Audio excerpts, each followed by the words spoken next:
The spiritual condition of America, politics, culture, and current events, analyzed through the lens of Scripture. Welcome to the Alex McFarland Show.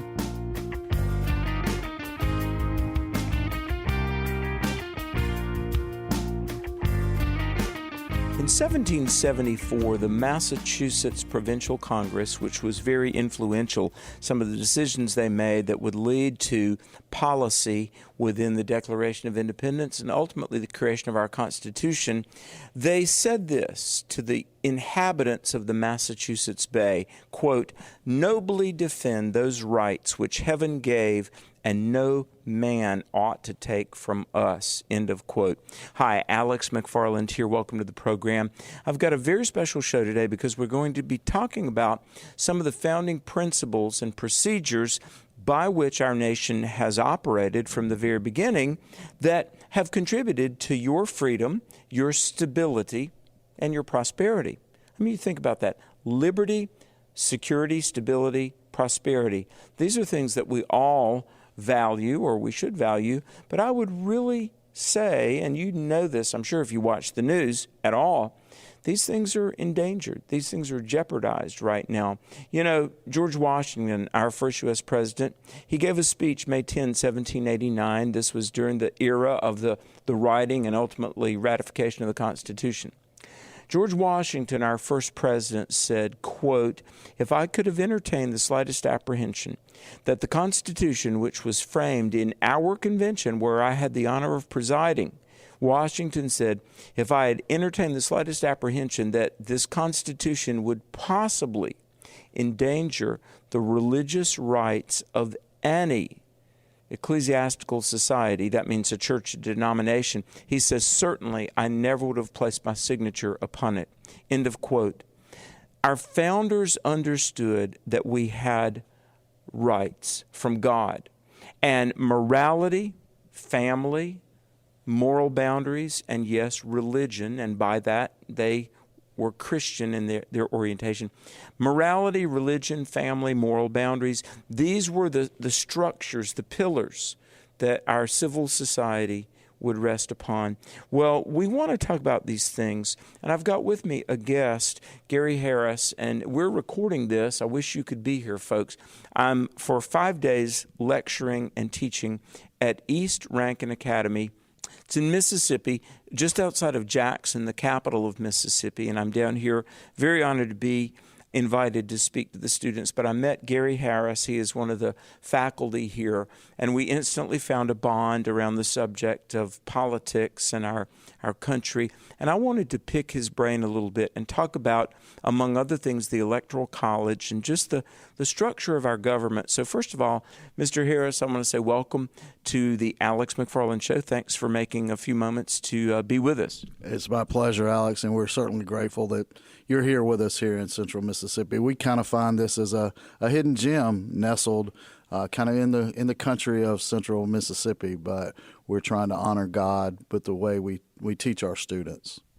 Well, you know, I love Mississippi. I've been privileged to preach and teach all over the state, and of course, for more than a decade, have been on the American Family Radio Network, which, while it's all over North America, it emanates from Tupelo, Mississippi.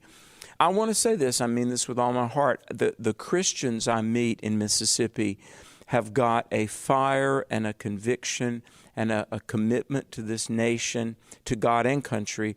So there are a lot of great leaders that are in Mississippi, a lot that have come from Mississippi. Your background, you've got a background in politics and not only the service of the Lord, but how our country operates. Tell us about your background a little, if you would. Well, just briefly, ever since I was in middle school, I was involved in student council. That was always a passion of mine. I knew that I had a God-given gift to speak in front of others. I enjoyed the political side of things, not necessarily the politics of it, more so the governance of it. And I enjoyed serving for others. I grew up in a broken home. My parents divorced when I was 12. I always wanted to speak for those who couldn't speak for themselves. I flirted with law school. Got a degree from Mississippi State University in political science. I was a U.S. Senator John Stennis scholar. Had the opportunity to meet Senator Stennis while he was still in office, and the opportunity to go to Washington, D.C. I was involved with the Mississippi Secretary of State's office. Started out just as a grunt, so to speak, just hauling books from one place to the other. I eventually became an assistant speechwriter, and his primary speechwriter went on maternity leave. They put me in the role when I was 23 years old. Didn't know anything about anything, but enjoyed that role. Got to travel all over the state of Mississippi with him while he ran for governor. Got to meet some great people, and kind of saw that he always told me that politics is not a dirty word. We've allowed people to co-opt what politics is.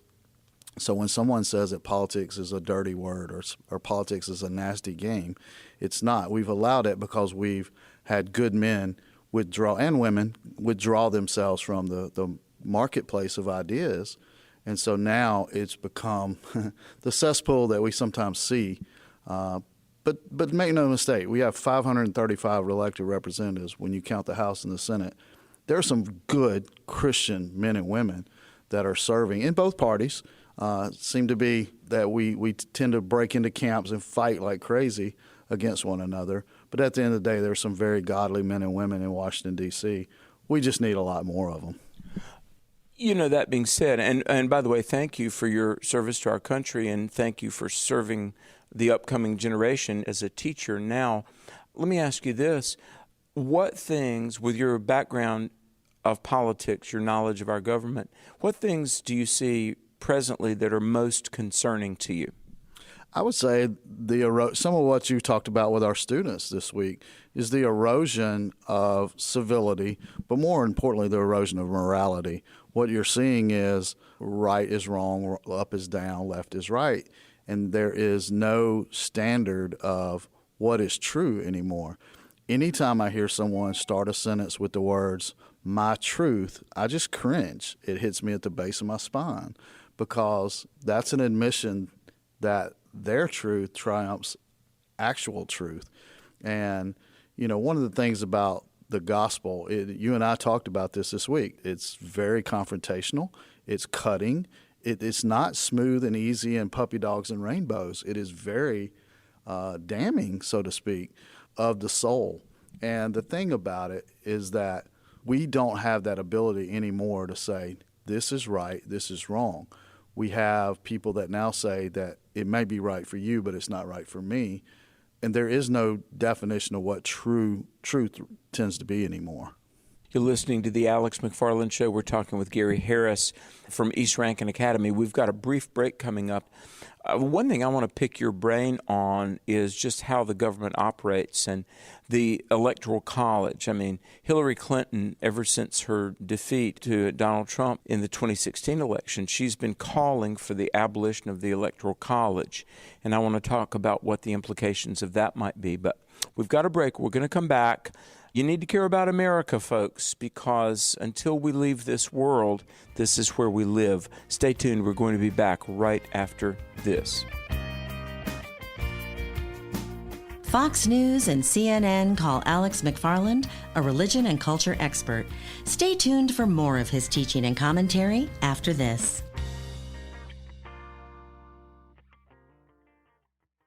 Do you have a desire to deepen your faith, better understand Christian apologetics, or to get a biblical perspective on current events?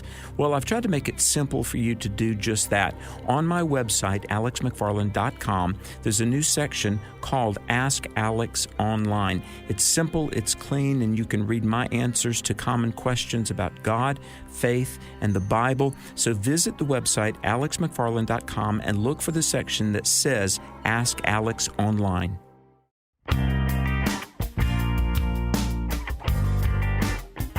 He's been called trusted, truthful, and timely. Welcome back to the Alex McFarland Show.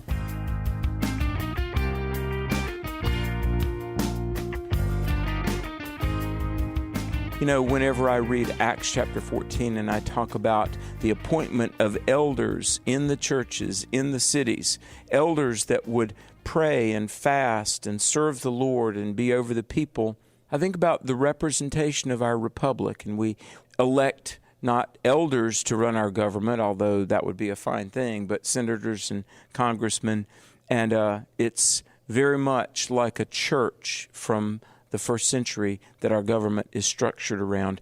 Hi, Alex McFarland here. And by the way, before we resume our conversation with Mr. Gary Harris, I want to remind everybody that next summer, July 7 through 9, I will be at the Cove again, the Billy Graham Training Center in Western North Carolina, teaching 2 Peter.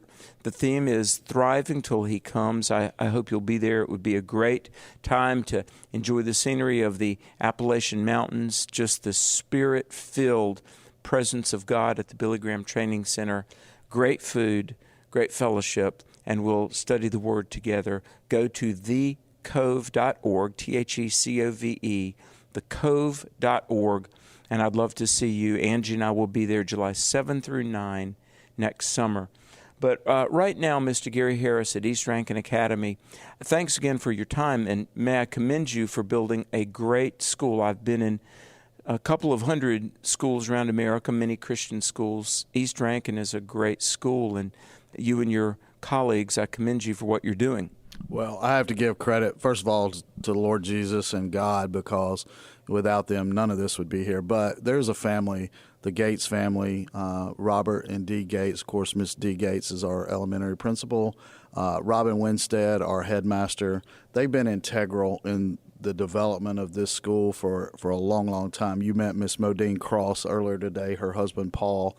All of those were very, very instrumental in making East Rankin what it is. I've just gotten to dovetail onto that success. I was an admirer of this school from afar in some of my other appointments. So it's been a pleasure to come join the administrative team over here. And as dean of students, I get to see both the best and the worst of our kids. But it's a reminder that we're all sinners. We all have frailties, but God knows where we're going to be in 5-10 years in these students. I don't. All we can do is try to, our mission is to train up a child in the way that they will go so they will not depart from it when they're older. And that's kind of the mission of what we aspire to here. Well, with your background not only in Christian education but in politics and a speechwriter, let's talk about just how our country operates. We've got the 3 branches of government, which many have pointed out, it really comes from the Scriptures. What's unique about the American system? I think that it is a bottom-up government. It's not a top-down government. It is you and I talked about this today. Most people think that we live in a democracy. We don't. We live in a republic. It is a representative form of government.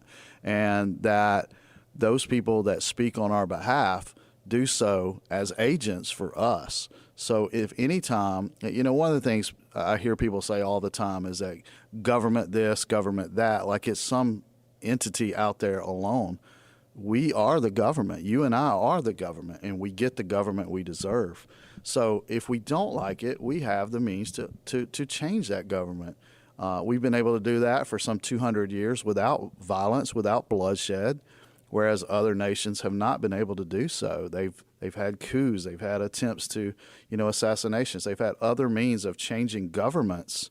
We do it peacefully, for the most part, peacefully. And while we have differences of opinion, parties come and go.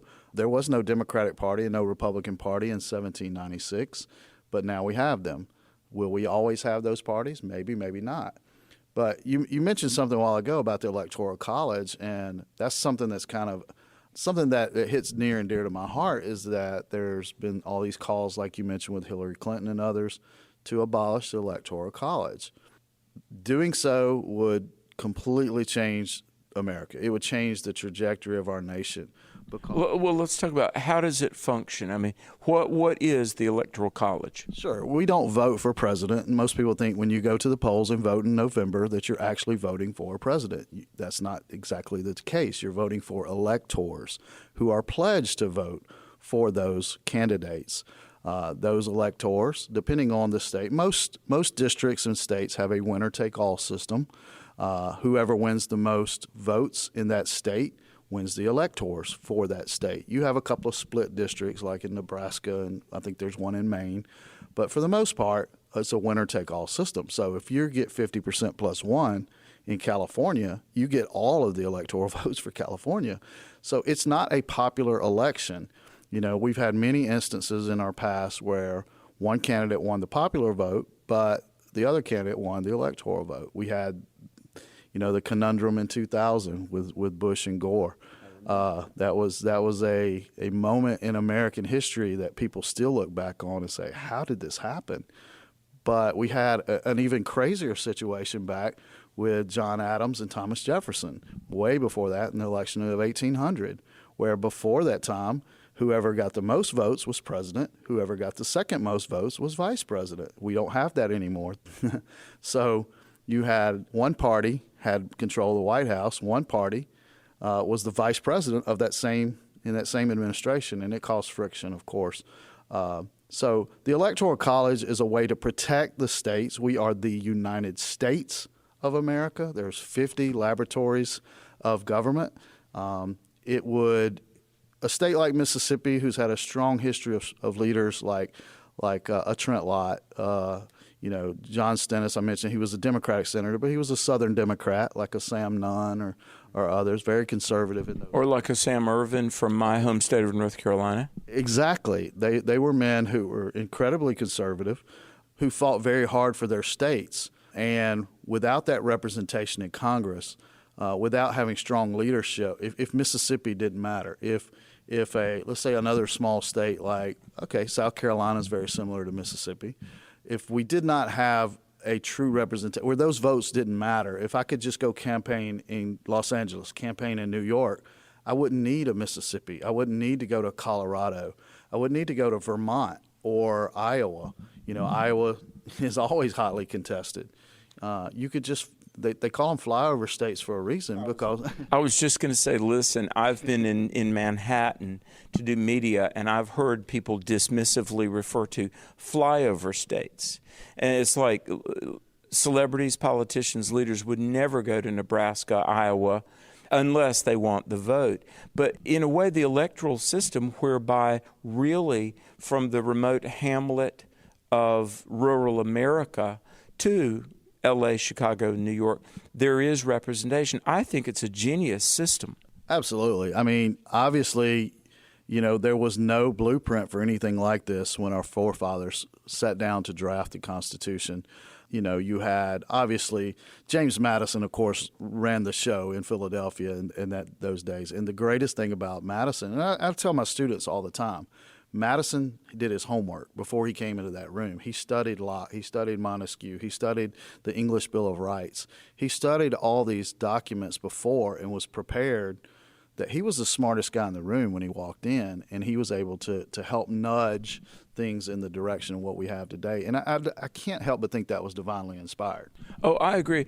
Isn't James Madison called the chief architect of the U.S. Constitution? Yeah, we sometimes call the father of the Constitution, but he was just a small man, very quiet, from Virginia, but he had helped write the Virginia Constitution. He had helped other states with their constitutions, and he was very integral in setting the tone for our framework of government. Of course, anybody that takes a civics class knows about the Great Compromise and how they had to come together to form a true basis of how are we going to count states? Are we going to count, the slave states versus the free states? All that debate was going on long before 1861.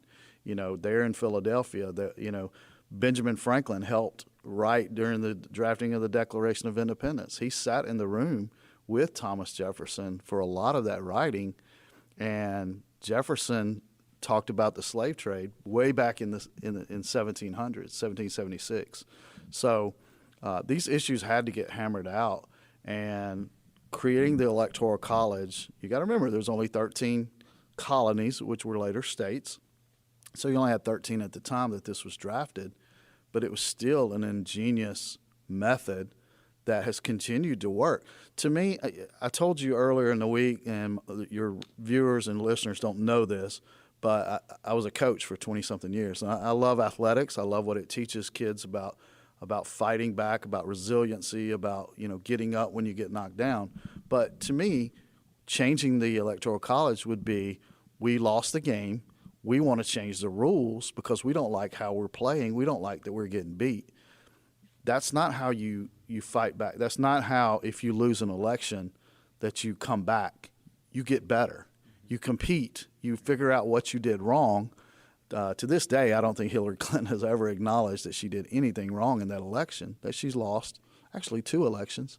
They just want to blame the system, and they want to fix the system, as we say, move the goalpost. Yeah, it's like the late, great Bill Glass, who was an evangelist and played in a Super Bowl, but he said, don't blame the game. Listen, we're going to come back. We're going to continue talking with Mr. Gary Harris about our wonderful American system. And as we record this, we're just days away from a major midterm election. Please pray. Please be registered. Please vote. We're going to come back with more on the Alex McFarland program right after this. Fox News and CNN call Alex McFarland a religion and culture expert. Stay tuned for more of his teaching and commentary after this.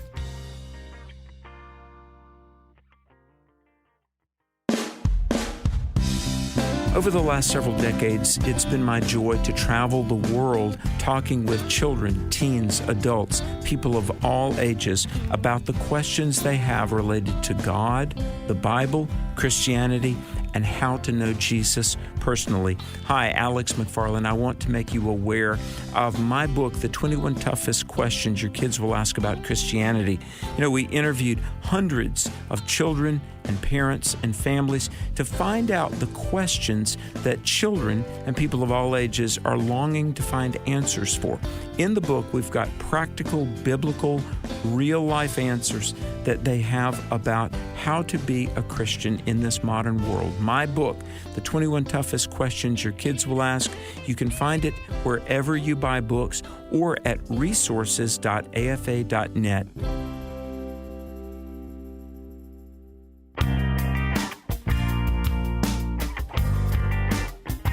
He's been called trusted, truthful, and timely. Welcome back to the Alex McFarland Show.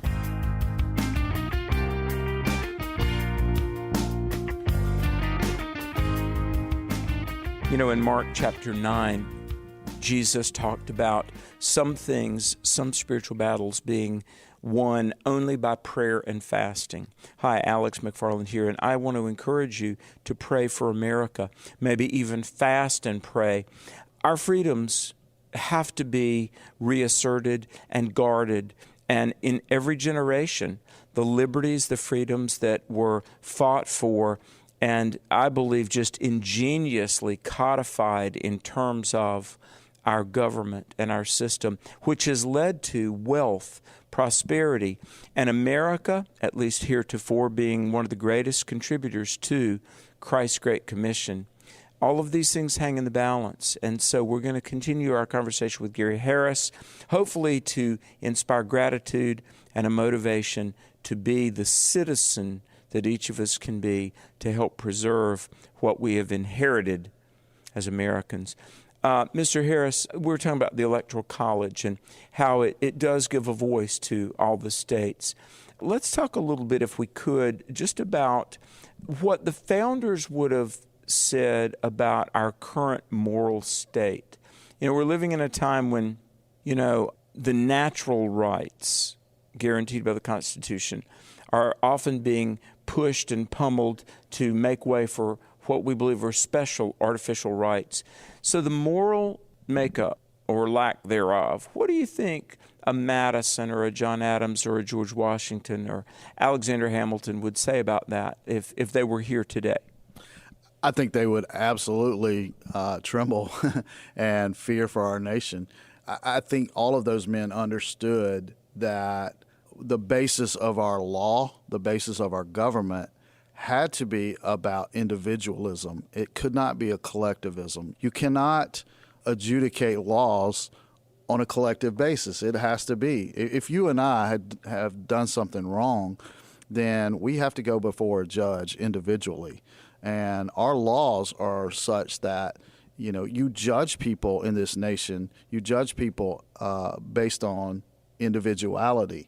We're not going to treat you based on your skin color. We're not going to treat you based on your religion or your beliefs, or that we're going to treat you as a child of God in God's image, and we're going to treat you individually. When you start lumping into groups and having collective you'd start dividing people. Yeah, isn't that what like Ben Shapiro calls identity politics? Identity politics is really not how we operate. Absolutely. And what you're seeing is when you start dividing into that collectivism, we talked in politics about coalition of minorities. You're going to anger somebody with every decision, one side or the other. It's like flipping a coin. These that like heads are going to be happy about your decision. Those who like tails are not going to be happy. Over the course of time, you add up those who disagree with you. But when you divide into camps, what you end up doing is you basically start turning on each other. And you're seeing that right now with this wokeism, this woke monster that's been created. They're starting to eat themselves. It's a monster that has to be fed, and it doesn't care about your feelings. It doesn't care about you. It only goes after what's next. So the very people who are trying to perpetuate this woke monster are the same ones that are getting eaten alive by it now. And I can't help but, I know I shouldn't delight in it, but you can't help but chuckle a little bit that, you guys created this monster. Now you're getting fed to it. We first really began to hear about open borders during the Obama administration. And I remember President Obama, this would have been, 08, 09, when the president was asked, what about the rights of people, the border states? Migrants are coming in, laws are being broken, the rights and the security of the tax-paying citizens is being ignored. And President Obama said, well, turning away migrants, that's just not who we are. Now, that might sound good to say, oh, okay, we're compassionate. But look, people seeking asylum, if you go to the embassy or you go to INS, Immigration Naturalization, you say, I'm coming here and I'm seeking political asylum. And there are channels through immigration naturalization. But just to open the borders, give me your take on that. And I remember just agonizing. He would say, well, that's not who we are. Well, no, it is who we are. It is who we are to have borders, boundaries, the rule of law, and the rights of the American citizens come before the rights of non-citizens, and it's not even really appropriate to speak of the rights. Let me put it this way, and then I want your response. Let's say that there's a family and the children are fed at the dinner table, and somebody kicks in the door and says, hey, lady, fix me a meal. And the lady says, well, you're not my child. Just a minute, you're not a part of this family yet. Well, when we talk about the rights of the migrants or illegals, they don't really have American rights yet because they're not yet citizens. Right. Think about, I'm in Mississippi, so, we get picked on in the South about our folksyism. But let's be honest. If you have a door on your house, right? Do you leave that door unlocked? Not at all. So, yes, I would invite someone. I would feed the hungry, feed the clothed. If someone wanted a hot meal, would I invite them into my house? Yes, but I'm not going to leave the doors open at night where anybody and everybody can come in, because now I no longer have a home. It has become just a free-for-all. Same thing with our nation. We can still be a loving nation. We can still help others around the globe, which we've done forever since our nation's history. It doesn't mean that we have to leave the door wide open. You don't come through the windows. You don't come through the back door. We have a front door. We have a process of becoming a citizen in this country. 1600 Pennsylvania Avenue, where Barack Obama lived, where our current president lives, what is all around the front and the outside of that building? A gate. You have a gate that's very high. It has Secret Service. It has Marines all around it. Why? Not to keep anybody and everybody from coming in. It's the people's house, just like the House of Representatives and others. But it's to protect law and order and decency. So an open borders policy is simply a way to this. You hear these talks about a one world government. You don't get to a one world government without having open borders. I heard just this morning Alex Marlowe on Breitbart News. He interviewed someone who's talking about the crisis in the Netherlands right now. and you're having a major crisis with immigration in Europe because there are no rules anymore. You have open borders throughout the European Union, and so. Well, and it creates really a destabilization of a culture. And you've got masses of people on the dole getting government services, and they're not going to, first of all, they're probably not going to vote and go through legal channels anyway. But if they do, the person here illegally is not going to help unseat the person who's got the purse strings and the SNAP food stamps and things like that. Folks, do not be deceived.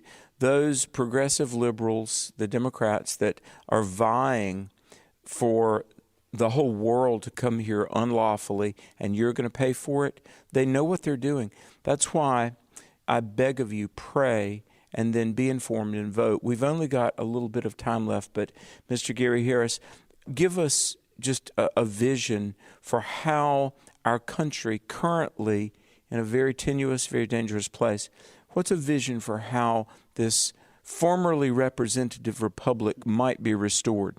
Well, the only way is through Christ. It has to be a nation that turns their hearts and their heads towards Christ and has to understand that we can be a loving nation who supports people around the globe, but we must maintain this nation that was given to us. This was a gift. I have no doubt in my mind that the United States was a gift from God, a beacon in the wilderness, so to speak, a new Jerusalem. And if we don't protect that, it will be taken away. You talked about socialism. The great Margaret Thatcher said the problem with socialism is eventually you run out of other people's money. And when you allow immigration to just explode, you're going to run out of resources at some point, and it's going to be mass chaos. And we don't want that in this country. We want to maintain the country that for hundreds of years has not been that. I've got missionary friends that served in Petersburg, Russia for 20 years, and they said, under communism, there's a joke like a man goes in a store and says, "Can I get a slice of bread with butter?" And they says, "We don't have butter." And he says, "Well, could I get a slice of bread with meat?" He says, "If you want bread without butter, you can go here. But if you want bread without meat, you have to go to the store across the street." Point is, nobody had what they needed. So, folks, here's the thing. We've been blessed. But like Gary Harris said, we've inherited a great gift. It's up to us to preserve it. So please pray. Please vote. Vote godly. Vote responsibly. Don't vote party, vote principle.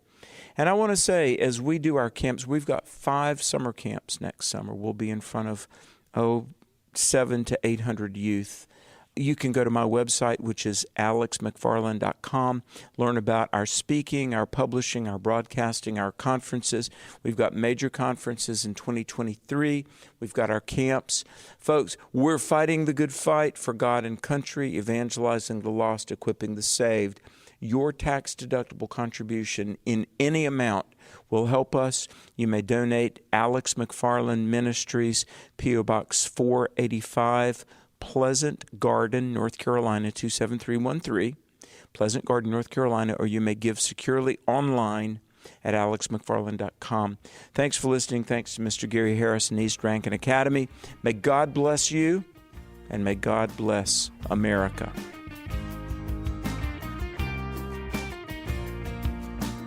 Alex McFarland Ministries are made possible through the prayers and financial support of partners like you. For over 20 years, this ministry has been bringing individuals into a personal relationship with Christ and has been equipping people to stand strong for truth. Learn more and donate securely online at alexmcfarland.com. You may also reach us at Alex McFarland, P.O. Box 10231, Greensboro, North Carolina, 27404, or by calling 1-877-YES-GOD 1. That's 1-877-YES-GOD 1. Thanks for joining us. We'll see you again on the next edition of The Alex McFarland Show.